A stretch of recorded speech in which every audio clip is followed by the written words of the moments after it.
Okay, so, life update, I guess. My oldest has always kind of struggled with like belly issues. When she was a baby, we struggled with like constipation issues. And as she's gotten older, we kind of thought it was a lactose intolerance. And there for a while, we kind of had it maintained. However, over the last 5 years or so, we've just continued to have issues. So, I have a special guest joining me today. It's my wonderful oldest daughter, Hannah. We decided, I guess I should say, to get her into her doctor and at her well child checkup this last time, and brought up with her doctor. Sorry about the dogs. About her belly issues and stuff like that. And she went in and got her blood drawn, and we had to send in a stool sample.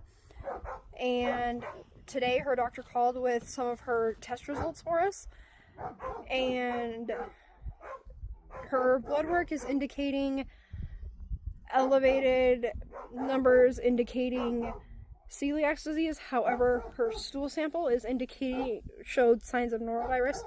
So as it stands right now, we're waiting to hear back from a specialist on whether like a positive norovirus will affect a celiac test. I'm no professional by any means. What I looked up, it can affect a celiac test, but I'm going to wait for sure and find out from a doctor. The doctor to know for sure, and the doctor is also, sending off a referral to a GI specialist. So, without further ado, here is my oldest. Hi. How are you feeling about what we found out today? Scared. Why are you scared? Because my mom said that I don't know how to say it. So her doctor did say when I talked to her that we have the option of either eliminating gluten from her diet right now, because for those of you that don't know, celiac disease is a gluten intolerance. So the doctor did give us the option. We can either eliminate gluten from her diet, or she can go in and get a scope done. But she did say it wasn't a decision that we had to make like right now at this moment. It's something that we can kind of take some time to think on. Her doctor will be out of the office for about a week. So we have about a week to kind of think on it, and actually she doesn't even go back in and see her doctor for another 3 weeks. And at that point we have to take in a food diary to kind of share with her doctor. But the good thing is we were going through some of our snacks that we already have at home, because she wanted to know what kind of things she can and she can't have, and we were going through them and finding the things that were gluten-free so that she knows what she can and can't have right now. Tonight I'm having a different kind of chips because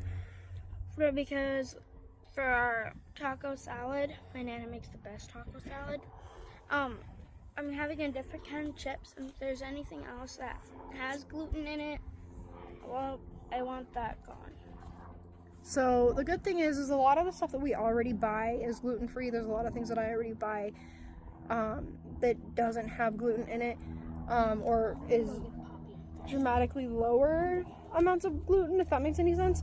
So we're just going to kind of keep track and kind of go from there and see what happens.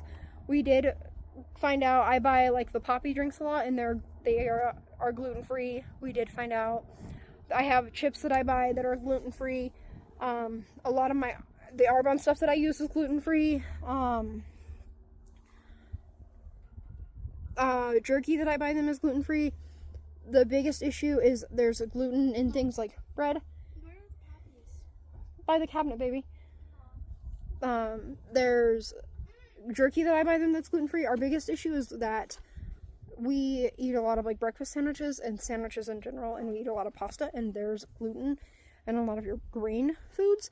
So we have to really kind of look at those options and see where we can kind of substitute or whatever. So, yeah. How are you feeling about being the GI specialist today? Scared. Are you nervous? Really scared. How come? Because I've never been at one. Oh yeah, it's a specialist.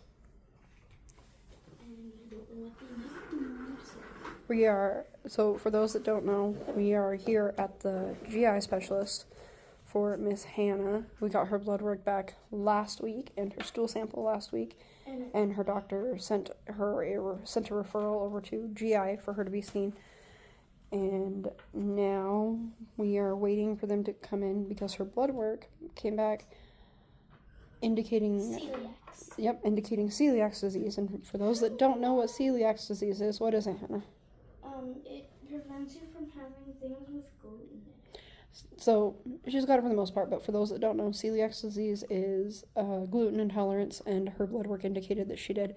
But her stool sample indicated norovirus, so her doctor wasn't sure if the positive norovirus could affect a celiac test. So everyone, here we are. This is Casey, my koala. I got her from a yard sale, and she was brand new when we got her. Yep, so she brought her stuffy to help her stay calm, and we will update you after the doctor comes in. Right now, we're just waiting.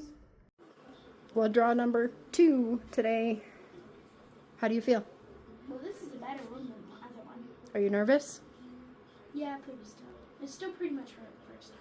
Her first blood draw, she was nervous. I think she thought it was going to be worse than it was, but she said earlier today she said she's not as nervous as she was, so we're going to see how we do today.